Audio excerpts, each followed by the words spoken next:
ಆದುದೆಲ್ಲ ಒಳ್ಳೆಯದಕ್ಕೆ ಆಗಿದೆ, ಆಗುವುದೆಲ್ಲ ಒಳ್ಳೆಯದೇ ಆಗುತ್ತಿದೆ, ಆಗಲಿರುವುದು ಸಹ ಒಳ್ಳೆಯದೇ ಆಗಲಿದೆ. ರೋಧಿಸಲು ನೀನೇನು ಕಳೆದುಕೊಂಡಿರುವೆ? ಕಳೆದುಕೊಳ್ಳಲು ನೀನು ತಂದಿರುವುದಾದರೂ ಏನು? ನಾಶವಾಗಲು ನೀನು ಮಾಡಿರುವುದಾದರೂ ಏನು? ನೀನೇನು ಪಡೆದಿದ್ದರೂ ಅದನ್ನು ಇಲ್ಲಿಂದಲೇ ಪಡೆದಿರುವೆ. ಯಾವುದು ನಿನ್ನ ಭಾಗ್ಯದಲ್ಲಿ ಇದೆಯೋ ಅದು ನಿನಗೆ ಸಿಕ್ಕೇ ತೀರುತ್ತದೆ. ಯಾವುದು ನಿನ್ನದಲ್ಲವೋ ಅದು ನೀನು ಎಷ್ಟೇ ಪ್ರಯತ್ನಿಸಿದರೂ ಸಿಗಲಾರದು. ಚಿಂತೆ ಬಿಡು. ಜೀವನದಲ್ಲಿ ಬರುವುದೆಲ್ಲವ ಬಂದಂತೆ ಸ್ವೀಕರಿಸು. ನಮ್ಮ ಬದುಕೇ ಒಂದು ಹೋರಾಟ. ಈ ಹೋರಾಟದಲ್ಲಿ ನಾವು ಮಾಡುವ ಕಾರ್ಯವನ್ನು ಪ್ರಾಮಾಣಿಕವಾಗಿ ಮಾಡಬೇಕು. ಏನು ಆಗಬೇಕೋ ಅದು ಆಗೇ ತೀರುತ್ತದೆ. ಅದನ್ನು ತಡೆಯಲು ನಮ್ಮಿಂದ ಸಾಧ್ಯವಿಲ್ಲ. ಸತ್ಯದ ದಾರಿಯಲ್ಲಿ ಹೋಗು. ನೀನು ನಡೆಯುವಾಗ ಪಾತಾಳಕ್ಕೆ ಬಿದ್ದರೆ ನಿನ್ನನ್ನು ಮೇಲೆತ್ತಲು ನಾನು ಬಂದೇ ಬರುತ್ತೇನೆ. ಸ್ವರ್ಗದಲ್ಲಿ ಎಲ್ಲವೂ ಇದೆ, ಆದರೆ ಸಾವಿಲ್ಲ. ಭಗವದ್ಗೀತೆಯಲ್ಲಿ ಎಲ್ಲವೂ ಇದೆ, ಆದರೆ ಸುಳ್ಳಿಲ್ಲ. ಜಗತ್ತಿನಲ್ಲಿ ಎಲ್ಲವೂ ಇದೆ, ನೆಮ್ಮದಿಯಿಲ್ಲ.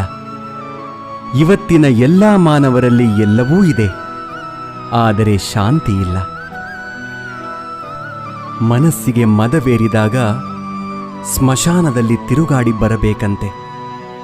ಏಕೆಂದರೆ ಅಲ್ಲಿ ನಾನು ನನ್ನಿಂದಲೇ ಎಂದು ಹೇಳಿದ ಎಷ್ಟು ಜನ ಮಣ್ಣಾಗಿರುವವರು ಕಾಣಸಿಗುತ್ತಾರೆ.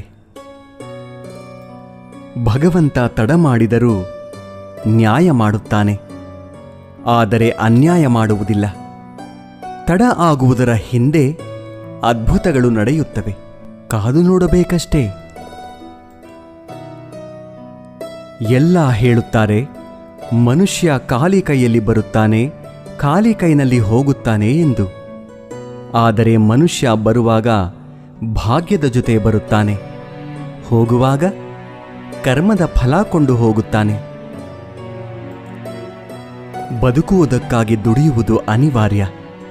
ಹಾಗೆಂದು ಫಲದ ಮೇಲೆ ಕಣ್ಣಿಟ್ಟು ಕೆಲಸ ಮಾಡಿದರೆ ನಿರಾಸೆ ಹೆಚ್ಚು.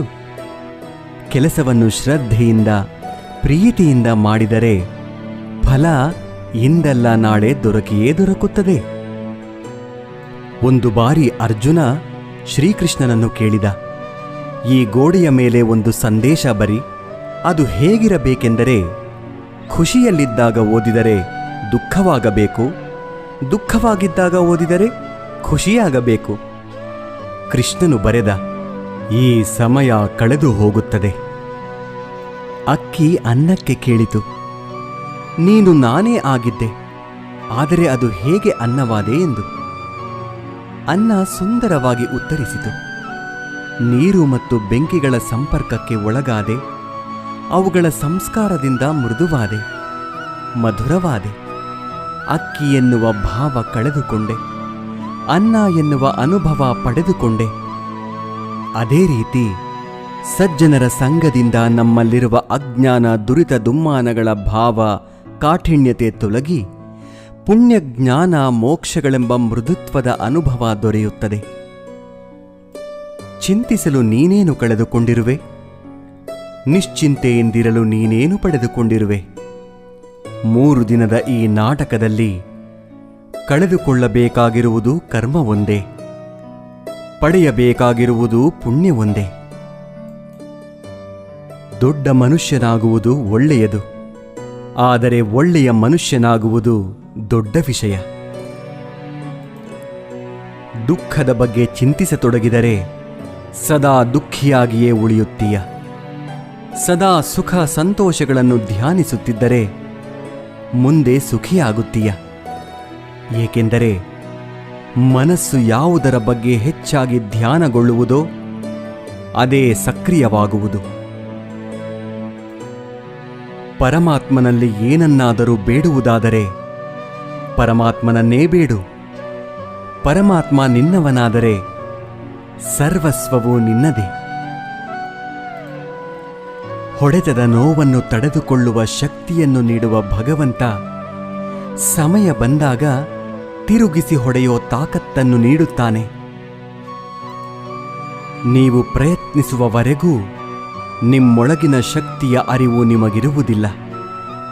ಪ್ರಯತ್ನ ನಿರಂತರವಾಗಿರಲಿ.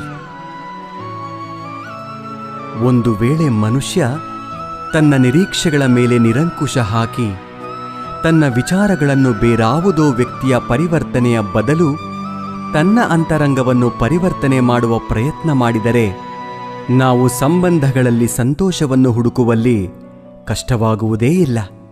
ಅರ್ಥಾತ್ ಸ್ವೀಕಾರ ಭಾವವೇ ಸಂಬಂಧದ ವಾಸ್ತವಿಕ ಅರ್ಥವಾಗುವುದು. ಸಮಸ್ಯೆ ಸವಾಲುಗಳನ್ನು ಯಾರು ಅವಕಾಶಗಳನ್ನಾಗಿ ಪರಿವರ್ತನೆ ಮಾಡಿಕೊಳ್ಳುತ್ತಾರೋ ಅವರು ಮಾತ್ರ ಬದುಕಿನಲ್ಲಿ ಗಟ್ಟಿಯಾಗಿ ನಿಲ್ಲಬಲ್ಲರು. ಒಂದು ಕಲ್ಲು ಒಂದು ಸಾರಿ ಮಾತ್ರ ಮಂದಿರಕ್ಕೆ ಹೋಗುತ್ತದೆ, ಹೋಗಿ ಭಗವಂತನಾಗುತ್ತದೆ. ಆದರೆ ಪ್ರತಿದಿನವೂ ಮಂದಿರಕ್ಕೆ ಹೋಗುವ ಮನುಷ್ಯನು ಮಾತ್ರ ಕಲ್ಲಾಗಿಯೇ ಇರುತ್ತಾನೆ. ಯಾವ ರಾಜನೂ ಸದಾಕಾಲ ರಾಜನಾಗಿರುವುದಿಲ್ಲ. ಯಾವ ಶ್ರೀಮಂತನೂ ಕೊನೆಯವರೆಗೂ ಶ್ರೀಮಂತನಾಗಿರುವುದಿಲ್ಲ. ಯಾವ ಬಡವನೂ ಕೊನೆಯವರೆಗೂ ಬಡವನಾಗಿಯೇ ಇರುವುದಿಲ್ಲ. ಈ ಜಗತ್ತಿನಲ್ಲಿ ಯಾವುದು ಕೂಡ ಶಾಶ್ವತವಲ್ಲ. ಪರಿವರ್ತನೆಯೇ ಜಗದ ನಿಯಮವಾಗಿದೆ. ಬದುಕಿನಲ್ಲಿ ಅತಿಯಾಗಿ ಮೌನವಾಗಿರುವುದು ಒಳ್ಳೆಯದಲ್ಲ. ಸಮಯಕ್ಕೆ ಸರಿಯಾಗಿ ತಪ್ಪುಗಳನ್ನು ವಿರೋಧಿಸುವುದನ್ನು ಕಲಿಯಿರಿ. ದೇವರು ನಮ್ಮ ಜೊತೆಗಿಲ್ಲ, ನಮ್ಮ ಮನಸ್ಸಿನಲ್ಲಿಯೂ ಇಲ್ಲ. ಕೇವಲ ನಮ್ಮ ಆತ್ಮವಿಶ್ವಾಸದಲ್ಲಿ ಇರುತ್ತಾನೆ. ಯಾವಾಗ ಮನುಷ್ಯನು ತಾನು ಮಾಡಿದ ಕರ್ಮಫಲಗಳನ್ನು ಇದೇ ಜನ್ಮದಲ್ಲಿ ಅಥವಾ ಮುಂದಿನ ಜನ್ಮದಲ್ಲಿ ಅನುಭವಿಸಬೇಕಾಗುತ್ತದೆ ಎಂಬ ಜ್ಞಾನವನ್ನು ಅರಿತುಕೊಳ್ಳುತ್ತಾನೋ ಆಗ ಇಡೀ ಜಗತ್ತು ಬದಲಾವಣೆಯತ್ತ ಸಾಗಿಬಿಡುತ್ತದೆ. ಚರಿತ್ರೆಯಲ್ಲಿ ಗೆದ್ದವನಿಗೆ ಗೆದ್ದವನು ಎನ್ನುವ ಜಾಗವಿದೆ.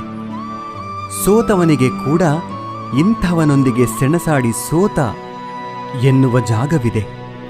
ಆದರೆ ನಿಂತುಕೊಂಡು ನೋಡುವವರಿಗೆ, ಆಡಿಕೊಂಡು ನಗುವವರಿಗೆ ಚರಿತ್ರೆಯಲ್ಲಿ ಎಲ್ಲಿಯೂ ಕೂಡ ಜಾಗವಿಲ್ಲ. ಕೋಪದಿಂದ ಮಾತನಾಡಿದರೆ ಗುಣವನ್ನು ಕಳೆದುಕೊಳ್ಳುತ್ತೇವೆ. ಹೆಚ್ಚಾಗಿ ಮಾತನಾಡಿದರೆ ಶಾಂತಿಯನ್ನು ಕಳೆದುಕೊಳ್ಳುತ್ತೇವೆ. ಅನಗತ್ಯವಾಗಿ ಮಾತನಾಡಿದರೆ ಕೆಲಸವನ್ನು ಕಳೆದುಕೊಳ್ಳುತ್ತೇವೆ. ಅಹಂಕಾರದಿಂದ ಮಾತನಾಡಿದರೆ ಪ್ರೀತಿಯನ್ನು ಕಳೆದುಕೊಳ್ಳುತ್ತೇವೆ. ಸುಳ್ಳು ಮಾತನಾಡಿದರೆ ಹೆಸರನ್ನು ಕಳೆದುಕೊಳ್ಳುತ್ತೇವೆ. ವೇಗವಾಗಿ ಮಾತನಾಡಿದರೆ ಅರ್ಥವನ್ನು ಕಳೆದುಕೊಳ್ಳುತ್ತೇವೆ. ಪ್ರೀತಿಯಿಂದ ಮಾತನಾಡಿದರೆ ಎಲ್ಲವನ್ನೂ ಗಳಿಸುತ್ತೇವೆ. ಬದುಕಿನಲ್ಲಿ ಏನೇ ನಡೆದರೂ ಒಳ್ಳೆಯದೇ. ವರ್ತಮಾನದಲ್ಲಿ ಏನಾಗುತ್ತಿದೆಯೋ ಅದೆಲ್ಲವೂ ಉತ್ತಮವಾಗಿಯೇ ನಡೆಯುತ್ತದೆ. ಮುಂದೆ ಏನಾಗುವುದೋ ಅದೆಲ್ಲವೂ ಚೆನ್ನಾಗಿಯೇ ಇರುತ್ತದೆ. ಭವಿಷ್ಯದ ಬಗ್ಗೆ ಚಿಂತಿಸಬೇಡಿ, ವರ್ತಮಾನದಲ್ಲಿ ಜೀವಿಸಿ. ಒಂದು ಬಾರಿ ಅರ್ಜುನ ಶ್ರೀಕೃಷ್ಣನನ್ನು ಕೇಳುತ್ತಾನೆ, ಎಲ್ಲವೂ ಹಣೆಬರಹದಲ್ಲೇ ಬರೆದಿದ್ದರೆ ಪ್ರಯತ್ನಪಟ್ಟು ಫಲವೇನು ಎಂದು. ಆವಾಗ ಶ್ರೀಕೃಷ್ಣನು ಉತ್ತರಿಸುತ್ತಾನೆ, ಯಾರಿಗೆ ಗೊತ್ತು, ಪ್ರಯತ್ನಪಟ್ಟರೆ ಸಿಗುತ್ತದೆ ಎಂದು ಹಣೆಬರಹದಲ್ಲಿ ಬರೆದಿದ್ದರೆ ಪ್ರಯತ್ನಂ ಸರ್ವಸಿದ್ಧಿ ಸಾಧನಂ. ಒಮ್ಮೆ ನಾರದರು ಶ್ರೀಕೃಷ್ಣನನ್ನು ಕೇಳಿದರಂತೆ, ಈ ಪ್ರಪಂಚದಲ್ಲಿ ಎಲ್ಲರೂ ದುಃಖಿಗಳಾಗಿದ್ದಾರೆ ಏಕೆ ಎಂದು. ಆಗ ಶ್ರೀಕೃಷ್ಣನು ಮುಗುಳ್ನಗುತ್ತಾ ಹೇಳಿದನಂತೆ, ಸುಖ ಎಲ್ಲರ ಬಳಿಯೂ ಇದೆ, ಆದರೆ ಎಲ್ಲರೂ ಇನ್ನೊಬ್ಬರ ಸಂತೋಷದಿಂದ ದುಃಖಿಗಳಾಗಿದ್ದಾರೆ ಅಷ್ಟೇ. ನೆಮ್ಮದಿ ಯಾವುದೇ ವಸ್ತು ಹಣದಲ್ಲಿ ಇರುವುದಿಲ್ಲ, ನಮ್ಮ ಆಲೋಚನೆ ಮತ್ತು ಮನಸ್ಸಿನಲ್ಲಿ ಇರುತ್ತದೆ. ಕಷ್ಟಪಡದೆ ಸಿಕ್ಕ ಫಲ ಎಂದಿಗೂ ಸುಖವನ್ನು ಕೊಡುವುದಿಲ್ಲ. ಸುಖವನ್ನು ಕಷ್ಟಪಡುವುದರಲ್ಲಿ ಹುಡುಕಿ. ಸ್ನಾನ ದೇಹವನ್ನು, ಧ್ಯಾನ ಮನಸ್ಸನ್ನು, ದಾನ ಧನವನ್ನು, ಯೋಗ ಜೀವನವನ್ನು, ಪ್ರಾರ್ಥನೆ ಆತ್ಮವನ್ನು, ವ್ರತ ಆರೋಗ್ಯವನ್ನು, ಕ್ಷಮೆ ಸಂಬಂಧಗಳನ್ನು, ಪರೋಪಕಾರ ಅದೃಷ್ಟವನ್ನು ಪವಿತ್ರಗೊಳಿಸುತ್ತದೆ. ಕೇವಲ ದೇವರನ್ನು ಪೂಜಿಸುವುದರಿಂದ ಪುಣ್ಯ ಬರುವುದಿಲ್ಲ. ಉತ್ತಮ ಬುದ್ಧಿ, ಉತ್ತಮ ಯೋಚನೆ, ಉತ್ತಮ ಕೆಲಸ, ಉತ್ತಮ ಮಾತು, ಉತ್ತಮ ವರ್ತನೆ, ಕರುಣೆ, ಅಹಿಂಸೆಯಿಂದ ಪುಣ್ಯ ಸಿಗುತ್ತದೆ. ಮುಂಬರುವ ಜನ್ಮಕ್ಕೆ ಈ ಜನ್ಮವೇ ಬುನಾದಿಯಾಗಿರುವುದು ನಿಜ. Thank you for watching this video. ಜೈ ಹಿಂದ್.